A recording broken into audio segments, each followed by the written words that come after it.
Welcome, ladies and gentlemen. Welcome to the Live Free Now show, bringing you the news, views, tips, and tools you can use to live a free, prosperous, and healthy life. I am your host, John Bush, and I'm super excited to be joined today by Dr. Ken Berry. He is an incredible human being and has got some really solid information, some controversial information, which shouldn't be whatsoever. It just goes to show how strange things are these days. But he wrote this incredible book, Lies My Doctor Told Me. He's a big professor of harsh reality, as I like to refer to him. But we're going to be joined by him here for the next 45 minutes. We'll take your questions if you got them in the comments in the chat. Thank you for tuning in on YouTube or Odyssey as well. Dr. Ken Berry will be presenting at the Greater Reset, the Greater Reset for Co-Creation. You can learn more about that at thegreaterreset.org, thegreaterreset.org. He will be joining us in Texas, which is really exciting. So super excited to have Dr. Berry on the program today. And thank you so much for joining us, everybody. But without further ado, let's go ahead and bring Dr. Ken Berry up on the program. How are you, Dr. Berry? I'm doing well. Good to see you again, John. Excellent. Thank you so much for joining us. Yeah, if you wouldn't mind just introducing yourself to the audience, if there's folks out there that hadn't heard of you, and maybe you could share a bit about your origin story, because before you got into all the natural health stuff and the proper human diet, as you refer to it, you weren't really into this whole health, the natural health thing, at least. You're more of a traditional medical doctor rather than a wise one. So maybe you could share a little bit about your background there. Yeah, when I first started practicing medicine back in 2000, I was 0% interested in diet, nutrition, natural things, any of that. I didn't feel like that served any useful purpose for human health. And over the first few years of my medical practice, I became morbidly obese and pre-diabetic. And so I adopted the American Diabetes Association diet, and it didn't help at all. And that's kind of when I started, I kind of stuck my head up out of my foxhole, my rut, and started looking around at other options, other theories, other hypotheses. And I'm a classically trained family physician, went to State University here in Tennessee, trained at a state sanctioned residency program in family medicine. And I've been practicing family medicine for over 20 years now. But when I became a severely obese pre-diabetic with a whole long list of other complaints and aches and pains and problems, I started looking around and I'm like, well, I mean, I'm taking the medicine I'm supposed to take. I'm eating the lots of whole grains. I'm drinking the fruit juice smoothies. I'm doing all the things I'm supposed to do. I'm avoiding saturated fat, but I'm just getting fatter and more diabetic. And so in the course of basically trying to heal myself, because being from Tennessee, I'm a country boy, and all of my patients were country boys and country girls. And what that means is that common sense always wins the day. And so you don't really want to take your car to a mechanic whose car won't start. And you don't really want to get your hair done by a cosmetologist whose hair looks terrible. Common sense, right? And so you also probably don't want to go and take medical or nutrition advice from a fat doctor who's pre-diabetic. And I remember when I was fat, I would tell people, you need to lose some weight. And their eyes would look down at my button of my shirt right over my belly that was in danger of popping at any minute. And they would say something like, okay, doc, thanks for the advice. And obviously that wasn't going to work. There was no therapeutic benefit to my advice if I couldn't even get myself healthy. And so in the process of kind of rediscovering what a proper human diet is, I went through periods of eating paleo, primal, low carb, then keto, and now carnivore. And I've developed what I call a proper human diet spectrum, that I think that every human being on the planet can eat somewhere on that spectrum and realize, rediscover the health that they never thought would again be possible. And we've seen this happen in tens of thousands of people now who've adopted a proper human diet. And my message is not only to consumers or eaters, as my friend Joel Salatin likes to call them, but also to producers or farmers or ranchers, is that there are foods out there that are part of a proper human diet. And there are other foods out there that are just not part of a proper human diet. They can be occasional treats for your birthday or anniversary, but they are not on the proper human diet spectrum of nutrient dense, low carbohydrate foods that we should be eating on a daily basis. And I kind of had to learn that the hard way. I'm now no longer severely obese, no longer pre-diabetic, and virtually all of those complaints that I used to have, rosacea, dandruff, toenail fungus, severe reflux, heartburn, joint pain, chronic stiffness, aches, pains, edema, all that stuff's much, much better or completely gone now. And indeed, we see that echoed in the people who adopt a proper human diet and stick with it for at least 90 days. They notice that a whole host of maladies either improve tremendously or go completely away. That's incredible. And I love hearing stories like that. And I've, had the pleasure of hanging out with you in person quite a bit. And you seem like you're in optimal health. You're one of those folks that seems to get in better shape and better health as you age, which is a great thing to do. You had some eureka moments. Now let me ask you this. I have a assumption why, but why do you think it is that medical schools and the modern medical industry seem to be ass backwards? And is it true that in medical school, they hardly teach nutrition at all? Yeah, that's absolutely true. Some medical schools do not have a single class about nutrition at all.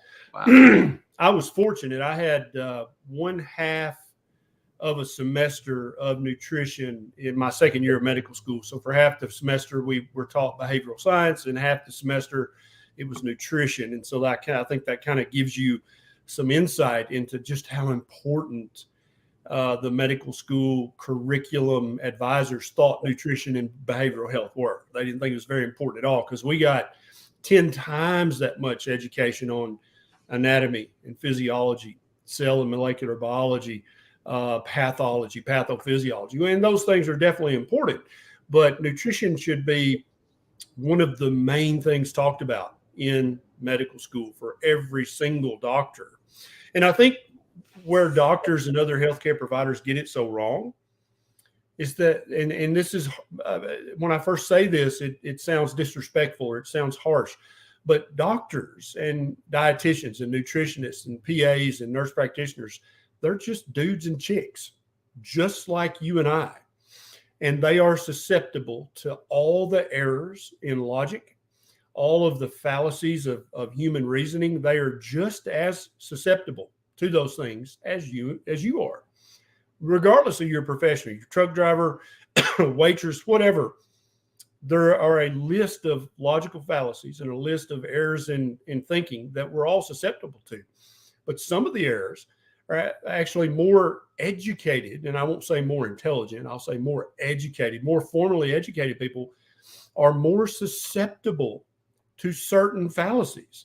And one of the main fallacies that educated people are susceptible to is the appeal to authority, or kind of bowing down to authority. So in medical school, you would never dream as a medical student of questioning your professor. It wouldn't even occur to you.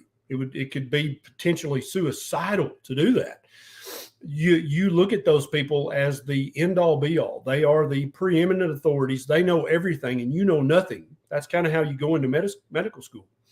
And many doctors carry that with them for the rest of their career. And so never would they take the opinion, even if it were backed up by reams of research by a YouTube doctor or by some doctor posting on Twitter, or a Rumble video or an Odyssey video. They're not going to listen to that. They're going to listen to what the Harvard School of Public Health says. They're going to listen to what the American Diabetes Association, the American Heart Association.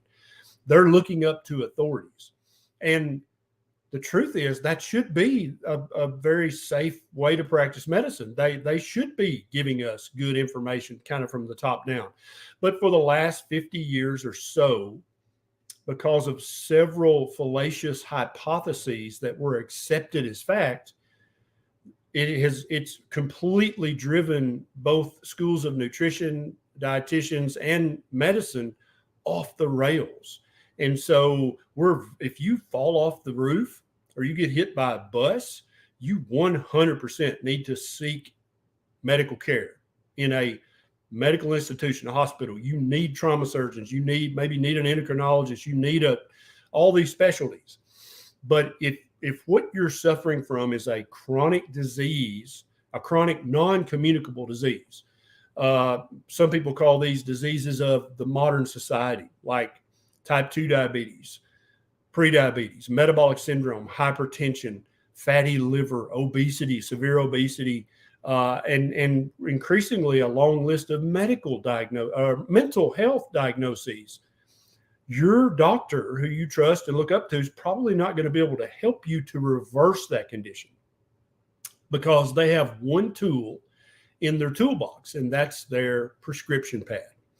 And as long as they're prescribing you pharmaceuticals that are FDA approved, they're never going to be able to reverse or cure that chronic non-communicable medical disease, ever. The drugs aren't designed to do that. So you could literally be taking 5 prescription pills and 2 prescription injections for your type 2 diabetes. And those things may lower your blood sugar a little. They may lower your hemoglobin A1C a little, but they are never going to reverse your type 2 diabetes. They're not designed to do that. And indeed, the profit model for the multi-billion-dollar, multinational pharmaceutical houses, their business model is not to reverse disease. Their model is to treat chronic disease. That way, they've got a lifelong customer. And many doctors don't see it that way. And this is all about the paradigm of the doctor. As long as you look up to the AHA and the ADA and the AMA, and you get all your information from them, all that's coming from the big pharmaceutical houses, effectively. You're never going to be able to tell a patient, hey, I can reverse your obesity. I can reverse your type 2 diabetes. I can reverse your fatty liver. You would never say those words, because you can't do it, because you currently don't have the tools to do that, because the prescription pad is often the only tool a doctor has. And it's also a completely, by design, ineffective tool for reversing these diseases of modern society. Right on. Well said. Well said. If you're just joining us, watching on Odyssey or YouTube or Facebook, we're chatting with Dr. Ken Berry, MD. He will be presenting at the Greater Reset 4 Co-Creation, which is taking place January 18th through the 22nd. I invite you to check out more about the event at livefree.academy/TGR, livefree.academy/TGR. He'll be joining us in person for the Texas event. So definitely give that a look. Let me pull something up here, and I want to get your insights on it. And I'm sure it's one of your favorite images out there. This is, of course, the food pyramid for the podcast audience. Can you just tell us a little bit what comes to mind and maybe why this was pushed as the conventional wisdom for so long? It still is to this day. Yeah. So the U.S. federal government has had its fingers in nutrition for a long time. And if anybody's ever done much research into this, we now have 4 primary food groups. And a lot of people think that's based on science, but people don't understand. At one time, there were 5 food groups. At one time, there were 7 food groups. This is a completely arbitrary classification of foods. In reality, there are no food groups whatsoever. We can roughly conglomerate different foods into what appears to be a meaningful framework of food groups, but that's irrelevant. That means nothing. Okay. And so the food pyramid, there are a couple of excellent books written about where this came from. There's a lot of YouTube videos. I talk about this on several of my YouTube videos, but the food pyramid is actually came up with initially by the USDA, which is really has no business talking about food whatsoever, because they represent big farmers, big farming corporations. That's who they represent. Put that back up, John, if you don't mind, because I want people to see this as we go through it. So we're all taught from a very young age that whole grain bread is the staff of life, is just mandatory, that your diet should be built on that foundation. And there's zero research to support that or back that up. And so one of the rabbit holes that my research into a proper human diet took me down was anthropology and paleoanthropology. And so when you start looking at human nutrition and the human diet through that lens, you realize very quickly that we've only been eating bread for a very short period of time on the planet. For 99.5 or 6% of our time on this planet as Homo sapiens sapiens, that's human beings, we didn't eat any bread at all. We might eat some scattered grains that we found if we were starving to death, but never did bread, wheat, rice, oats, corn, amaranth, millet, quinoa. None of that stuff made up more than 1% of the human diet for 99.5% of our time on this planet. So why is it now the foundation of the food pyramid? You should eat more servings of that than anything else. Well, it turns out that wheat, rice, oat, corn farmers had tons of input. So basically, when the USDA came up with the food pyramid, they sent it to a bunch of farming organizations and said, what do you think about this? And they only had maybe 3 to 5 servings of whole grain foods in there to start with. And guess what? All the wheat farmers and rice and oat and corn farmers said, oh, no, you need to have more grains in there than that. And so they bumped it up to 6 to 11 servings, just based on what the producers of wheat thought they should do. Same goes for fruit and vegetables. Fruits and vegetables, we've always eaten those as human beings, but never did it make up a third or a half of our diet like it's recommended now. We ate fruit when it was in season, and for the other 11 months of the year, we didn't eat any of that fruit. But now that we can ship fruit on refrigerated cargo ships and trucks, now we always have access to this fruit like it's always autumn, but it's not always autumn in the real world.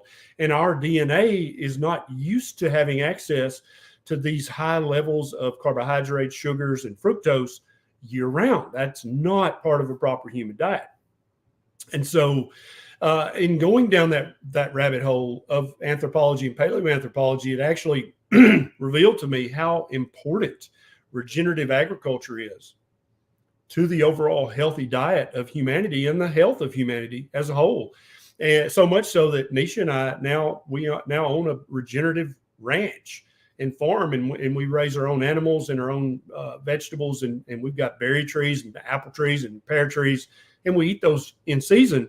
But for the other 11 and a half months out of the year, we don't eat any of that. But we have access to sheep year round, cattle year round, and quail eggs year round, chicken eggs year round. And so we do eat that year round. And I think a lot of people, once you start to think about this, you realize that the meat and fish section of this should be the base, because that's what humanity ate as much of as they could get their hands on for 99.5% of our time on planet Earth.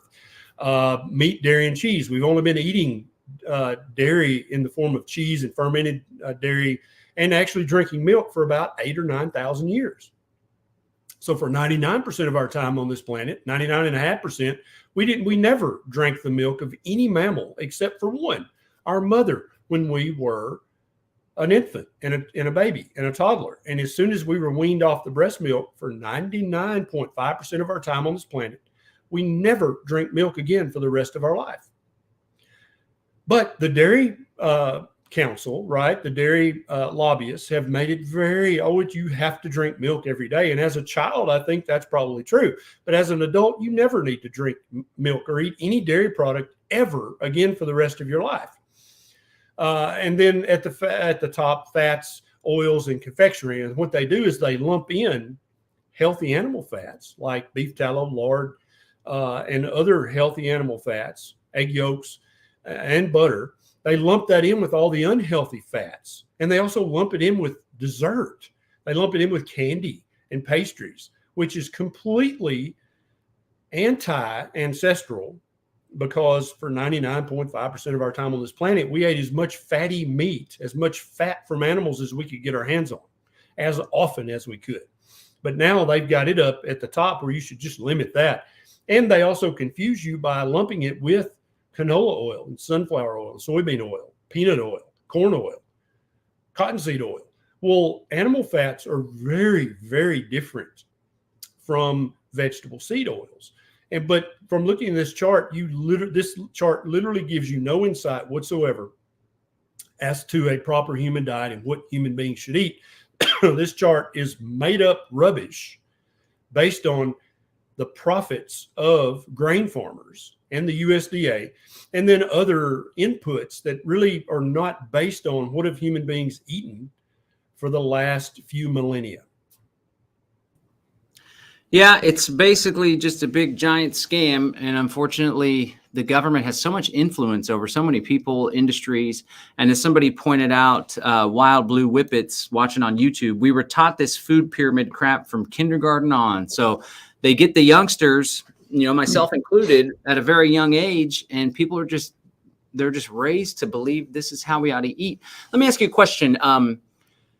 What do you think it is about you and the folks that we run with that enabled you to see past the indoctrination, to go through that uncomfortable phase of awakening, so to speak? Because there's a lot of doctors that are overweight or pre-diabetic, and they just stick to what they learned in medical school. But there's something unique about certain people that allows them to kind of see through the BS. Do you have any insight on that? Maybe. So I tend to be an early adapter of new things, and a proper human diet is not a new thing. It's actually the oldest diet on the planet for human beings, but it feels like a new thing. And so when I was becoming a severely obese pre-diabetic, I was never, and I think a second thing is I was an early adapter, but also I'm never really satisfied with mediocrity. I don't want to just be average. And I also want to always make sense. And I always want to be able to back up what I say. And I couldn't do that as a fat doctor. I couldn't tell people you need to lose a few pounds, Bubba. And they would just look at me, and I could hear them laughing in their head like, dude, what are you talking about? You're fat as a mud pig. What are you telling me to lose weight for? And so just that incongruity, I was not okay with that at all. So things need to make sense. And so I kind of started saying, well, a proper human diet really should be based on common sense. It should be based on meaningful research, and it should be based on what we've done for the longest amount of time as human beings on this planet. And immediately, if you apply those three metrics to the food pyramid or to the recommendations from the ADA, AHA, AMA, anybody, World Health Organization, you immediately go, well, that doesn't make any sense. What they're saying, they're basically saying, oh, you should eat all these vegetable seed oils that human beings have only been eating for the last 100 years. And you should just eat all these fruits daily, multiple servings of fruits and vegetables. But humans didn't have access to that for 11 and a half months out of the year. Okay. And so really it harkens to a belief in just a blind belief in modern. What's modern? What's scientific? What's the newest discovery? That's what must be the best. And in many cases, that is true. Like if you want a cell phone, you need to get the latest and greatest because it does more than the older models. Yes, that's true. If you want a really awesome car or truck, you probably need to buy the latest model because it's going to have most bells and whistles. But when it comes to the air we breathe, that should be ancient air. When it comes to the water we drink, that should be ancient and pure water. When it comes to the food that we eat, which is just as bedrock, solid, foundational for your health as breathing clean air and drinking clean water, you should eat an ancient diet. You should mimic our ancestors as far as getting sunlight, as far as getting good sleep in pitch darkness. All these things, we're still Homo sapiens sapien. If I were able to transport you in a time machine back 250,000 years ago and let you not bathe for a couple of weeks and let your stubble grow out, though our ancestors back then wouldn't be able to tell you, you wouldn't look different. You would look exactly the same. Or if we were able to transport one of them to the future and give them a bath and shave them and put some modern clothes, they literally are the same species as we are right now. So it kind of becomes a common sense problem. If you say, well, okay, they were here a long damn time and they ate this set of foods and they never ate this other set of foods. And other than trauma and infection, they lived relatively long lives. And there's a myth out there, they only live, they died very early. Well, if you take out childbirth mortality, if you take out trauma and you take out infectious disease, which modern society has allowed us to take out of the equation, they lived for just as long as we do now. And they had better teeth. They were taller. They were more fit, and they could 100% kick any of our asses without question in any of multiple fields. Once you would give them access to the education we have, they would run circles around any of us. So how do you, at that point, it becomes just incongruous. Like, this doesn't make any sense. These people were taller. They had better teeth. They had stronger bones. They had stronger muscles. They had bigger brain capacity. But then about 12,000 years ago, when we started farming grains, and basically the majority of our diet switched from being fatty red meat to being grains and beans and legumes, we got shorter, we got sicker, our teeth just went to shit, our dental health, and we can tell this from the fossil record. Our bones got weaker, our muscles got weaker, we had smaller brains. None of that sounds good, but that all happened, and this is documented in the fossil evidence when we started eating predominantly what the food pyramid now shows that we should eat. When we started eating that way, we got sicker and weaker and probably not quite as smart as back when we were hunters and sometimes gatherers. Yeah, it's just weird. It's backwards. And I appreciate that you pointed out that really it's a return to the old way. And it's funny, like, conventional food is the food that's and a lot of people take that to an illogical conclusion, John. They'll say, oh, so you think we should all go live in the caves and run around naked? And it's like, no, moron, nobody's saying that. I just showed you my iPhone 14 or whatever. I love modern society. I love the high-speed internet. I love all that stuff, and I use those things as tools. But when it comes to the air you breathe and the water you drink and the food you eat and the sleep you get and the exposure to the elements and sunlight, those things are hardwired into your DNA. We have not evolved enough as a species to not need those things anymore. That's foolish to even intimate that we don't, we're a modern species now. No, dumbass. You're the literal same exact species as 300,000 years ago. You still need those things. You can live a modern life, and you can have a brand new shirt, and you can take a bath every day, and you can shave your butt or whatever you do, but you still have to honor this ancient DNA. Mm-hmm. Now, maybe 5 or 10,000 years from now, John, we will have evolved enough that we can be pretty healthy on a plant-based, grain-based diet, but that time ain't now. We are not that species yet, maybe 50,000 years from now, but not now. And so, yes, enjoy a modern life and all the accoutrement that comes with that. But when it comes to the air you breathe, the water you drink, the food you eat, the sleep you get, all those things, you have to honor your ancient DNA or your health will suffer, full stop. Right on. Seems so simple, but it's really hard for folks to get. There's all these guilty pleasures, of course, with food and stuff. So we're going to go to your questions, folks. If you have questions, ask them in all caps. We have Dr. Berry for just about 15 more minutes. But let me ask a question first. And then, again, ask all caps in the Odyssey chat or there on YouTube. We'll be sure to get your questions. I see there's already a couple that we've received. So I'm gluten-free, right? And some would say maybe everybody should be gluten-free. Whenever I eat gluten, I discovered it actually after going keto for 30 days, really consistent. And then we started adding stuff back, right? And I added back a wheat beer and felt absolutely terrible. After one beer, I felt like I was completely hungover. But whenever I have gluten, because I'll still have fried food here and there, or like tres leches cake, I'll have a little slither of it for Christmas. It's good. You know, my face gets red and inflamed right here, and I feel groggy, and my nose gets a little bit stuffy. So can you break down like exactly what's going on inside my body or other folks' bodies when they have these inflammatory foods? Yep. And see, for some people, they feeling miserable and inflamed, that's their baseline because they eat these foods every day, right? And so I love it that you did a keto challenge where you basically lived on meat and eggs and veg and a few nuts and a few berries for 30, 60, 90 days, because that gets all the grains out of your diet. And many people are on their radar is gluten. Maybe it's gluten, right? Which is good because I do think every adult human on the planet has some degree of gluten sensitivity. What a lot of people don't realize is that every grain, without exception, has a gluten-like protein molecule in it. In corn, it's called zein.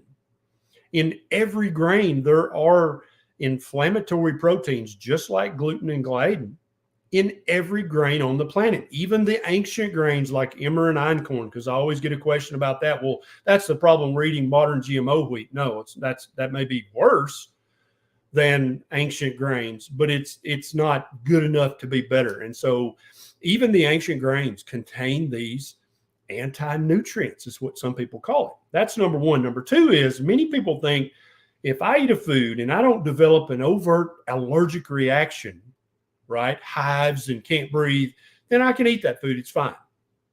But only when you've done either a carnivore challenge or a keto challenge for 30, 60, 90 days. And basically it's a detox and it's an elimination diet.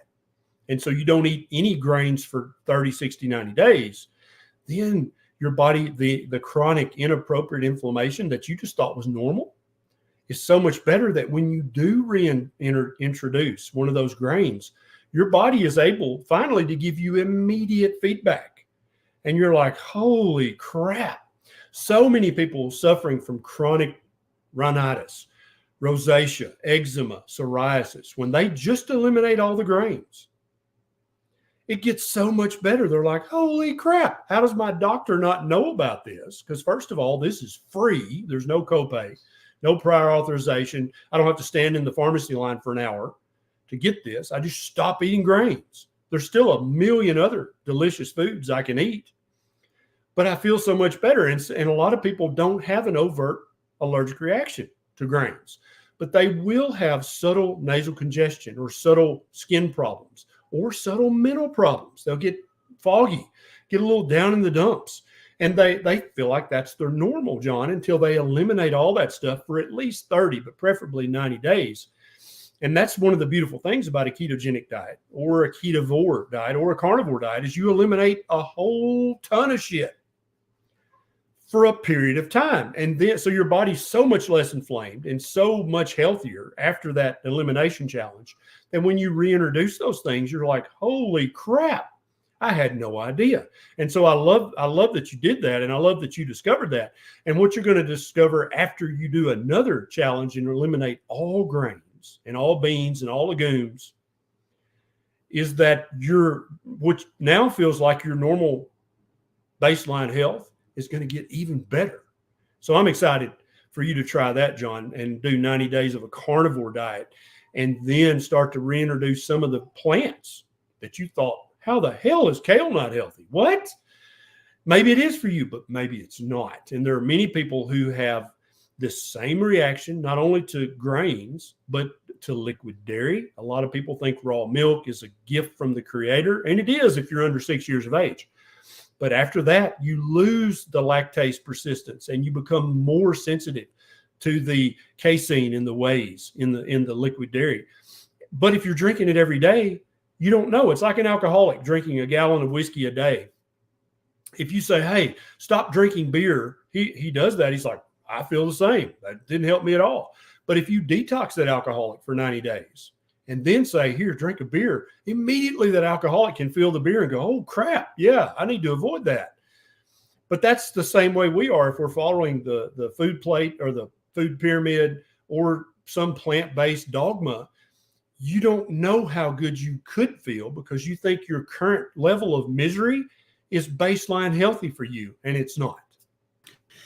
Yeah, that's pretty fundamental. It makes a huge difference. A lot of people just aren't aware. The status quo for most people is sluggish and unhealthy and just slow mentally too. So, yeah, we've been following Texas Slim and the Beef Initiative and getting a lot of steaks and stuff down here. So I'm definitely want to do the full-on carnivore and see how that goes. It's not the hardest diet to eat a steak or some ground beef every night. It's actually quite the privilege. All right, let's go to some questions here. We got Prepper Professor on Odyssey. He says, can ketovore help with high blood pressure? Doctors, families are all saying low sodium fat and statins. Yeah. And so that conventional advice is foolishness based on observational research. That's not based on randomized controlled trials. And you hopefully got professor in your name for a valid reason. You'll know what I mean by the difference between a randomized control trial and just an observational cohort study. One can actually prove something, the other one cannot. And so if you're eating a high carb, highly processed junk food diet, then eliminating or cutting back on salt might actually help you. But when we look at this through the ancestral lens, we realize that every mammal on the planet ingests as much salt as they want every single day. And the hunters listening to this will be like, oh, yeah, the deer all know where a salt lick is. And actually, you could set up your deer stand over a salt lick, and you're going to get lucky because all the deer come to lick that mud or lick that rock. Some hunters cheat by putting out a salt block that they bought at co-op because they know the deer will come and lick that. And it's not because the deer are gluttons or idiots. It's because as a mammal, they need that salt every single day. And so essential hypertension or essential high blood pressure, that's the most common. That's 90% of cases, if not more. And the word essential means, in medical speak, you just got it. We don't know why. Okay, it could be genetic, could be, who knows. Maybe you're eating too much salt and too much saturated fat.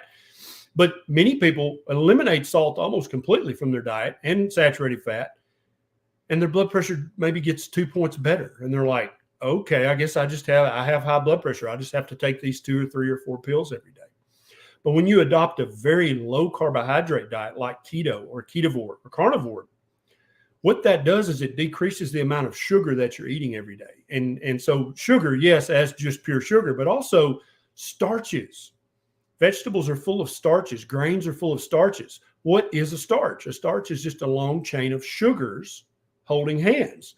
And you have an enzyme in your mouth called amylase. As soon as you start to chew up that whole grain bread or that potato or that yucca or that yam, immediately it starts to break down into sugar. So when you ingest sugar, your blood sugar goes up. And to accommodate that and get rid of it as quickly as possible, your insulin level goes up. Now, if you're eating this several times a day, every single day, then your insulin level is going to be high all the time. And doctors don't check fasting insulin levels, so they're blind to that. And so what happens when you adopt a keto or a carnivore diet is that you start eating a lot less sugar and starch. And your blood sugar goes back to very low normal levels. This is why it reverses type 2 diabetes and prediabetes. But when your insulin level returns to low normal because your body no longer needs that high level to deal with the amount of sugar and starches you're eating, you have what's called diuresis. And so you'll pee out anywhere from 5 to 25 pounds of unhealthy water that you've been storing because your insulin was chronically high. And indeed, when people do the keto challenge or carnivore challenge, the first week, they'll have a stupid amount of weight loss. That's not fat. You're not burning fat that fast. But you are allowing your body to urinate away all that unhealthy water that you were holding that was making your heart work harder and was raising your blood pressure. And many people, after a few weeks or a few months of keto or carnivore, they've got to stop their blood pressure medicines because their blood pressure is getting dangerously low to the point that where they stand up, they're getting lightheaded. And so the vast majority of hypertension is not caused by salt or saturated fat in your diet. This is ignorance. It's caused by chronic hyperinsulinemia. And when you stop eating the carbs, your insulin level is able to come back to normal. You diurese out the fluid, your blood pressure comes back at least closer to normal, if not completely normal.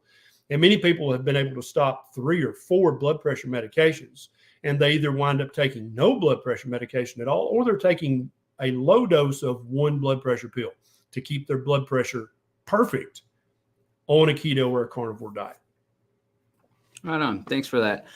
Here we go. Wild Blue Whippet says, are you okay with blueberries season?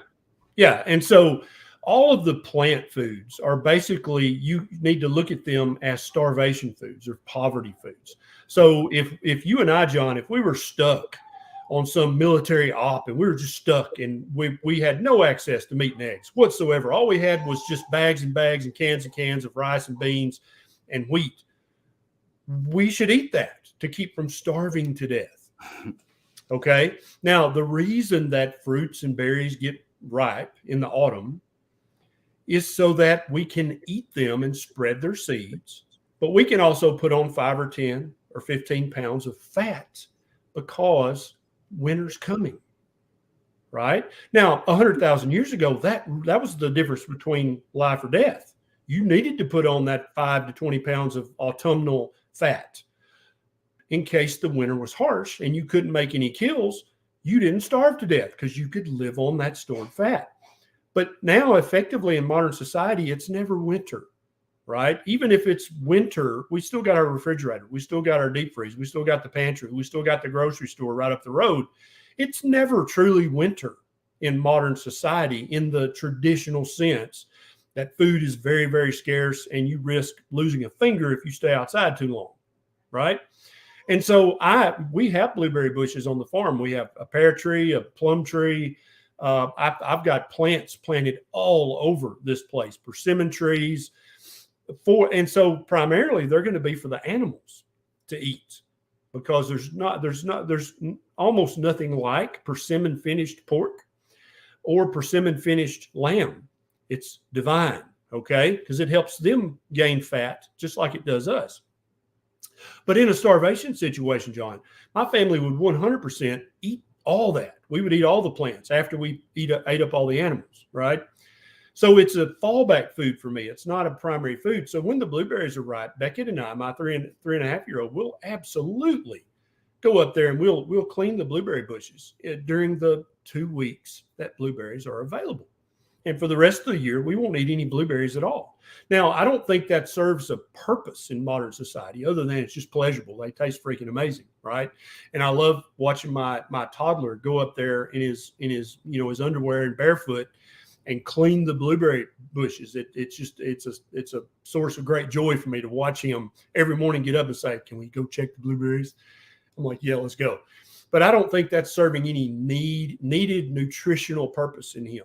That's just an occasional treat. But that could become very important if we ever had a terrible shit hit the fan situation and all the trucks stopped running. We would need those blueberries and persimmons to put on that 5 to 10 pounds of fat for the winter. Does that make sense? And so, yeah, we do eat occasional things. Every now and then I'll have a teaspoon of honey in a coffee. Every now and then I'll have something like that. For my birthday and for Christmas and my anniversary, I'm going to have some cheesecake or some tres leches, right? It's freaking divine. Yeah. But on a daily basis, on a weekly basis, I'm not going to eat any of that because if I eat that too often, it's going to lead to metabolic disease because my body is not designed to eat that stuff on a daily basis, and nor is yours. Right on. It all makes sense. Okay, we just have a couple minutes left together. So if we could do these last questions rapid fire, we'll be able to get through a few here. So Carol Moody says, how does this way of eating impact a poorly functioning lymphatic system? Yeah, very often a poorly functioning lymphatic system, this could be lymphedema or several other things. Part of the cause of it, maybe not all the cause, but part of the cause is chronic inappropriate inflammation. The lymphatic drainage vessels, which many people don't even know we have, that's the other way that fluid gets back to the heart. They're very thin-walled and very floppy and very fragile. And so if there's any inflammation whatsoever, they just close off. And then you wind up having tons of edema, either in one limb or several limbs. And when you reduce the chronic inappropriate inflammation, which is another thing that a proper human diet does, your lymphatic drainage flows much better. Maybe not perfect, but at least much better than when you're eating a highly carbohydrate diet. Right on. Okay.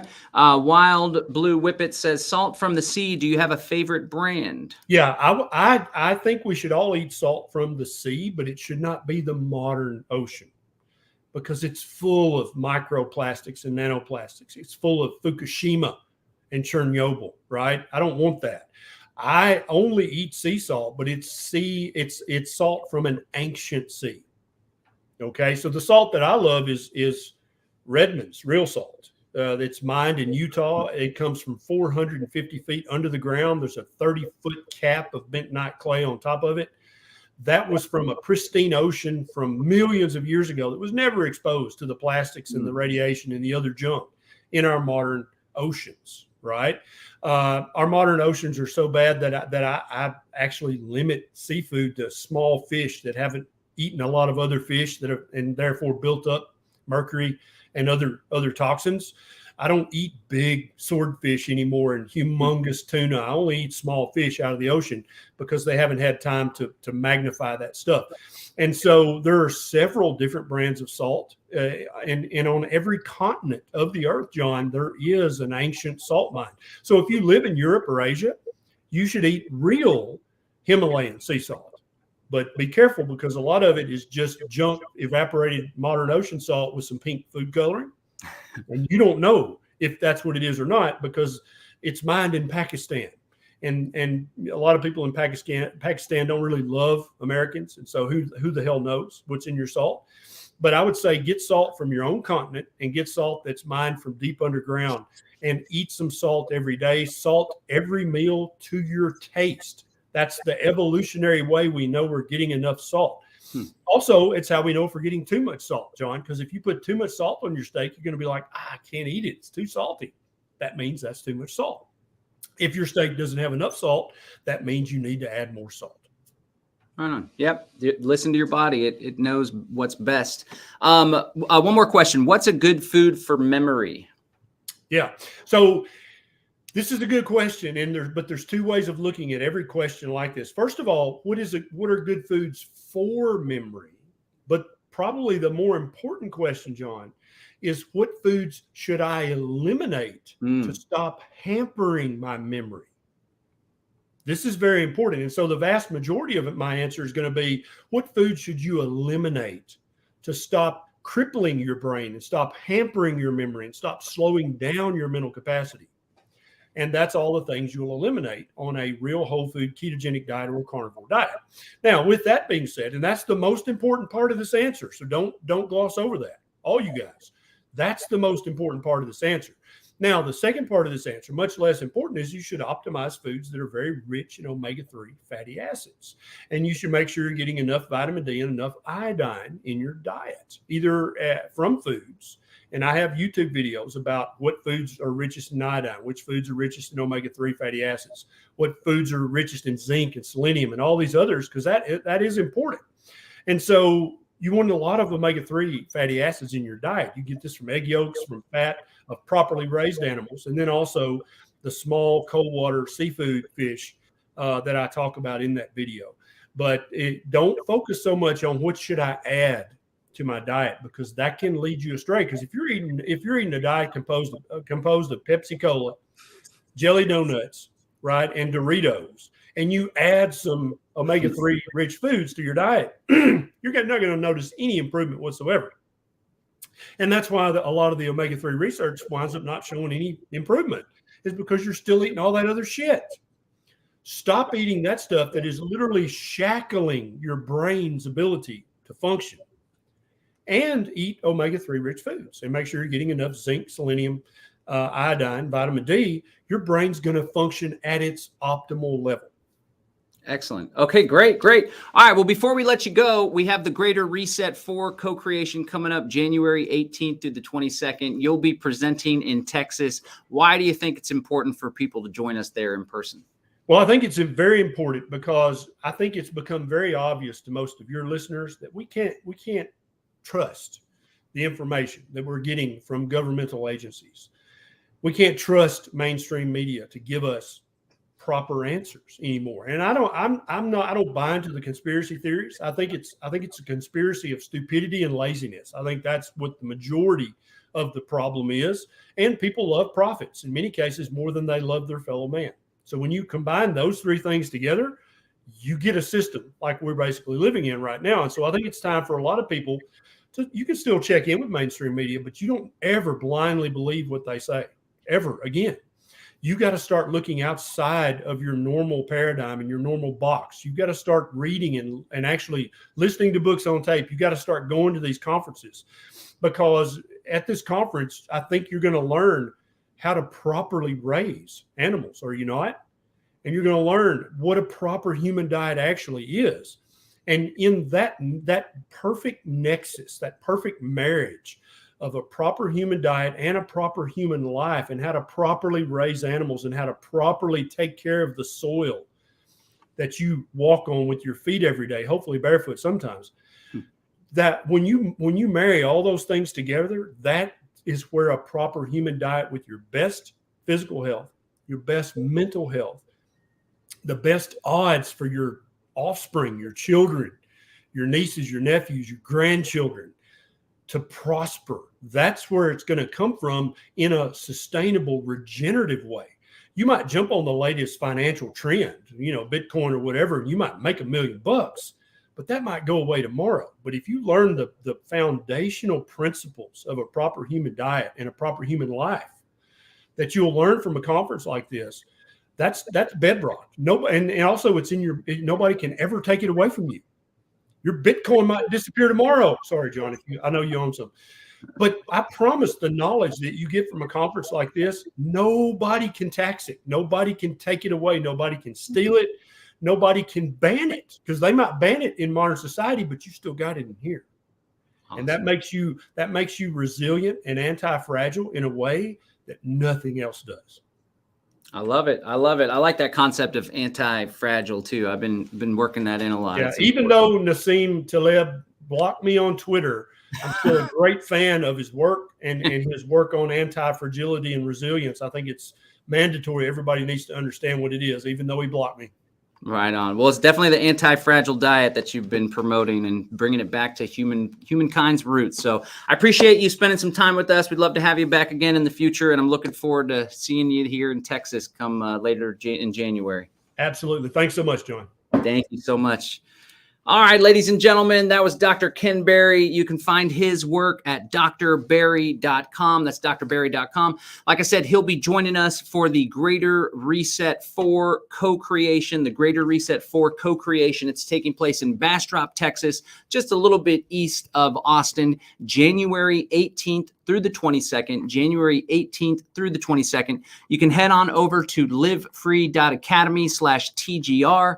That's livefree.academy/TGR to learn more about getting tickets, about all the workshops, the community events, the meals. We're going to have Zuby performing some rap for us. It's going to be a wonderful event. I hope that you'll consider joining us. Right now, we have a buy one, get one free special, so you can get together with someone else and get 50% off your ticket, basically.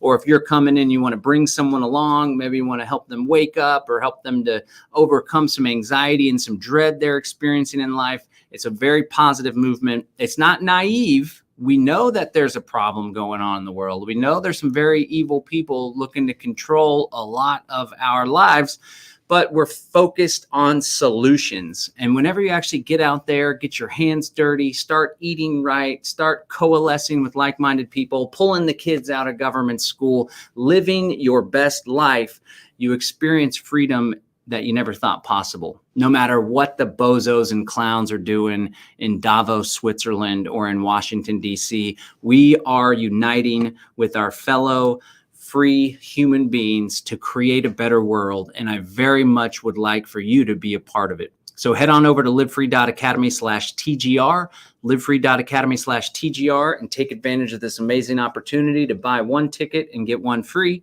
or buy 2 tickets and get 2 free, or maybe even 3 or 4 tickets and get 3 or 4 free.